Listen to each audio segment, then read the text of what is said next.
Assalamualaikum warahmatullahi wabarakatuh.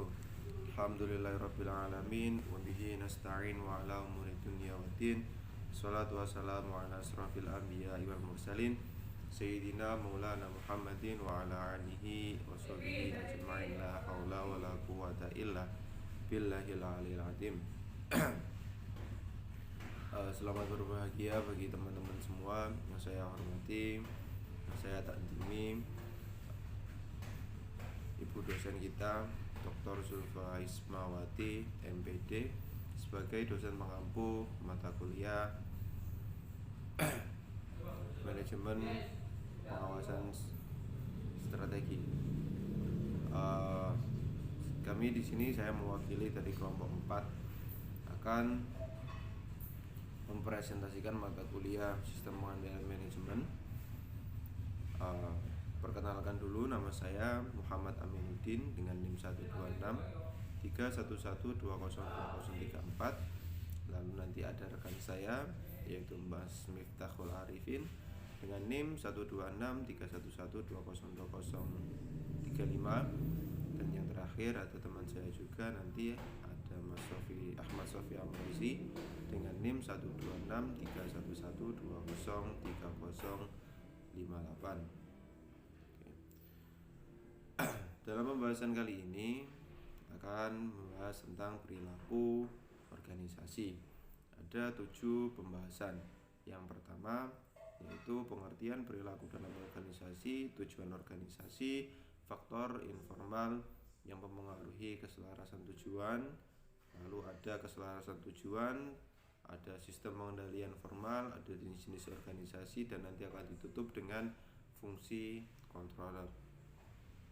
Kita ke pembahasan yang pertama. Pembahasan yang pertama yaitu pengertian perilaku dalam organisasi. Nah, dalam sebuah sistem pengendalian, manajemen akan mempengaruhi manusia.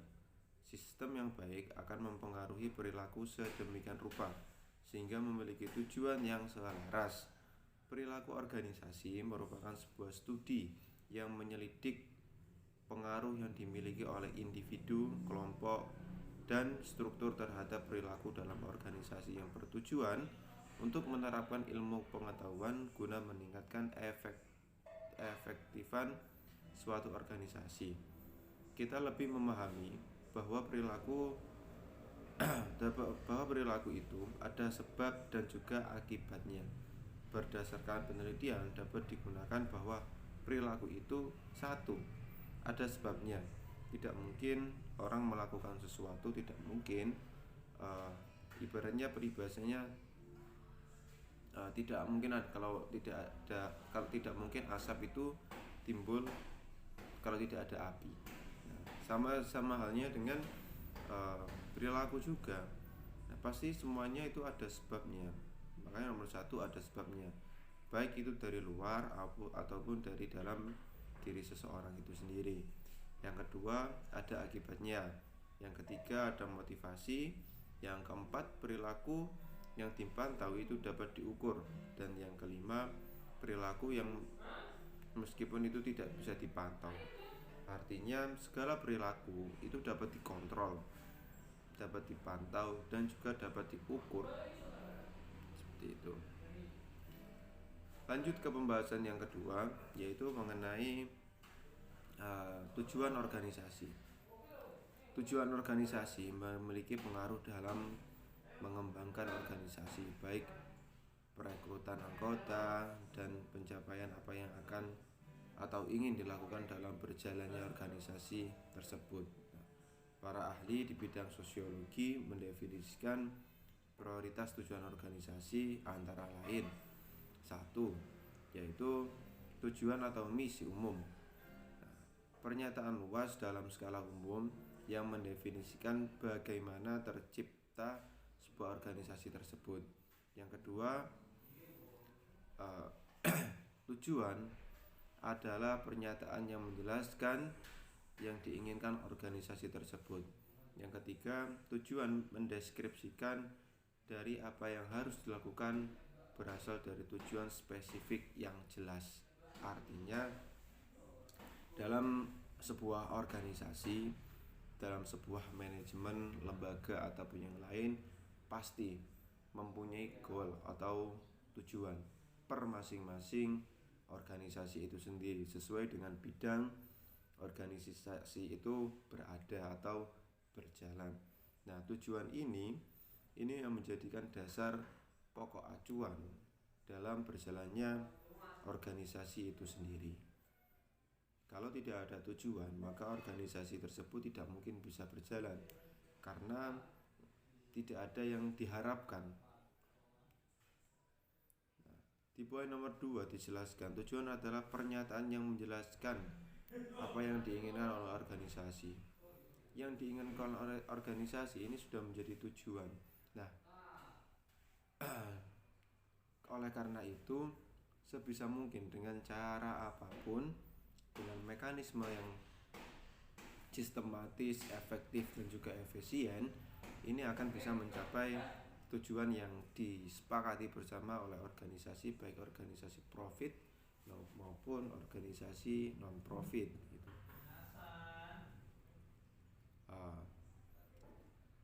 Lalu yang berikutnya yaitu tentang pentingnya mempelajari perilaku organisasi. 1. Yaitu dengan mengetahui perilaku manusia baik secara kelompok maupun individu dalam organisasi. Artinya dalam kita berorganisasi ini akan memantik jiwa sosial kita dengan dapat mengetahui perilaku manusia secara baik. Artinya setiap individu manusia ini memiliki sifat, karakter dan juga egosentris yang berbagai macam. Di dalam organisasi disatu padukan di dalam tujuan yang sama untuk hasil yang sama, makanya ada hal atau setara sosial dalam organisasi ini untuk bisa terjalinnya komunikasi dengan baik secara kelompok dan juga individu demi kepentingan dan tujuan bersama. Yang kedua, dengan mengetahui perilaku manusia, pemimpin lebih mudah menentukan motivasi supaya bawahannya lebih semangat bekerja. Kalau sudut pandang kita sebagai leader atau sebagai pemimpin organisasi, tentunya harus paham mapping terhadap organisasinya sendiri, harus paham talenta yang dimiliki oleh anggota per anggota masing-masing, supaya apa, dalam penempatan per job-jobnya itu tidak salah tempat, tidak salah mapping. Yang ketiga, dengan mengetahui perilaku manusia dalam organisasi dapat membantu pemimpin dalam menggerakkan dan mengarahkan bawahannya. Setelah penataan struktural dalam organisasi itu sudah tertata dengan baik, maka untuk bergerak, untuk menjalankan suatu program atau dalam rangkaian untuk menggapai tujuan bersama, ini dapat meminimalisir terjadinya konflik. Karena apa? Karena anggota-anggota per masing-masing anggota ini sudah sesuai dengan job desk-nya masing-masing. Dan yang terakhir, dengan mengetahui perilaku manusia dalam organisasi dan dapat membantu pemimpin mengintegrasi bawahannya untuk melaksanakan tugasnya. Artinya dalam pentingnya untuk mempelajari perilaku organisasi ini tujuannya untuk apa? Untuk keberlangsungan organisasi itu sendiri, meminimalisir banyaknya terjadinya konflik yang disebabkan oleh ketidakpahaman seorang leader dalam menempatkan anggota-anggotanya sesuai dengan tempatnya. Terima kasih. Sekian dari saya, nanti akan dilanjutkan dan selanjutnya akan dilanjutkan oleh teman saya dari kelompok 4. Terima kasih. Sekian. Assalamualaikum warahmatullahi wabarakatuh. Assalamualaikum warahmatullahi wabarakatuh. Perkenalkan, nama saya Ahmad Syafiq Umrasi dengan NIM 126312058. Ini saya akan meneruskan penjelasan mengenai faktor-faktor informal yang mempengaruhi keselarasan tujuan. Yang pertama yaitu faktor internal dipengaruhi oleh budaya organisasi, di mana budaya ini merupakan suatu kultur atau bisa dikatakan tradisi. Jadi ketika kita melakukan suatu proker atau tugas itu harus sesuai dengan budaya organisasi kita. Terus gaya manajemen seorang pemimpin organisasi, bagaimana gaya seorang manajemen ini sangat dibutuhkan. Kalau dia otoriter, otomatis pasti tidak sesuai dengan apa yang diinginkan anggota atau dengan keselarasan tujuannya. Terus selanjutnya yaitu ada organisasi informal yang dibentuk oleh beberapa individu, atau bisa dikatakan kalau orang sekarang mengatakan itu circle, yang dimana mereka ini merasa belum terwadahi sehingga mereka mendirikan organisasi sendiri dengan tujuan yang sama. Terus kemudian ada persepsi dan komunikasi dalam membentuk kegiatan untuk mencapai goal organisasi.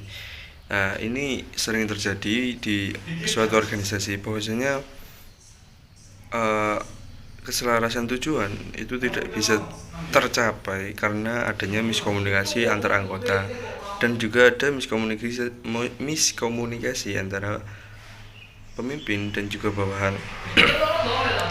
Kemudian yang kedua ada faktor eksternal, yang dimana faktor eksternal ini merupakan norma yang mengenai perilaku yang diyakini dalam suatu lingkungan sosial di mana organisasi berada. Jadi bisa dikatakan ketika organisasi berada di lingkungan yang jelek, otomatis organisasi tersebut itu ikut jelek. Apabila organisasi di ruang lingkup yang baik, itu bisa dikatakan baik karena norma ini termasuk ada beberapa attitude yang tercermin pada etika kerja. Yang pertama, yang kedua mendorong karyawan loyal, terus membuat mereka bangga menjadi bagian dari organisasi gitu. Kemudian yang selanjutnya yaitu ada bab keselarasan tujuan, yang dimana bab ini manajemen senior menginginkan agar organisasi mencapai tujuan organisasi, tetapi anggota individu organisasi mempunyai tujuan pribadi masing-masing yang tidak selalu konsisten dengan tujuan organisasi. Jadi bisa dikatakan kita memiliki suatu misi atau suatu tujuan yang seperti ini, tapi pada pertengahan kepengurusan atau bisa dikatakan baru mulai itu sudah lebih mementingkan kepentingan sendiri daripada organisasi. Kemudian yang selanjutnya yaitu dengan demikian tujuan utama dari sistem pengendalian manajemen adalah memastikan sejauh mungkin tingkat keselarasan tujuan. Jadi adanya sistem pengendalian ini supaya suatu organisasi itu mampu atau tujuannya itu pas dengan apa yang diinginkan atau visi misinya itu pas bisa terjalankan. Dalam suatu organisasi, perilaku manusia dan tingkat pencapaian keselarasan tujuan dipengaruhi oleh sistem formal maupun informal yang sudah saya katakan tadi, bahwasanya ada faktor internal dan eksternal itu sangat berpengaruh kepada keselarasan tujuan.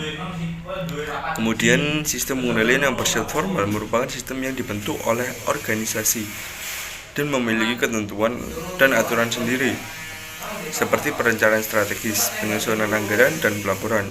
Jadi kalau sistem pengendalian formal itu ketika kita melakukan suatu usaha atau suatu proker, pasti ada laporan pertanggungjawaban yang akan dikasihkan kepada atasan untuk menyelaraskan tujuan, apakah sudah memenuhi target atau belum. Itu kita bisa dilihat dari laporan pertanggungjawaban dan juga evaluasi. Kemudian selanjutnya yaitu sedangkan aspek informal, contohnya etos kerja, gaya manajemen, dan budaya suatu organisasi. Dalam pengendalian kegiatan untuk kepentingan mendorong anggota organisasi melakukan kegiatan untuk kepentingan organisasi. Jadi kalau yang informal itu kayak gaya kepemimpinan seorang pemimpin atau baik dari kita sendiri dan juga budaya organisasi, karena pasti budaya ini sangat mempengaruhi ketika kita memakai sistem pengendalian seperti ini. Apakah budaya atau tradisi atau kultur itu sudah sesuai dengan apa yang kita harapkan? Pasti ada yang tidak sesuai, maka dari itu kita harus mempelajari akan faktor internal eksternal untuk mengenai keselarasan tujuan. Oke, baik, untuk selanjutnya akan dijelaskan oleh teman saya. Kurang lebihnya saya mohon maaf yang sebesar-besarnya. Wahul muwafiq ila aqwamit thoriq. Wassalamualaikum warahmatullahi wabarakatuh. Ada yang di dewe ta? Dek lek itu ngedit dhewe ora apa-apa dek.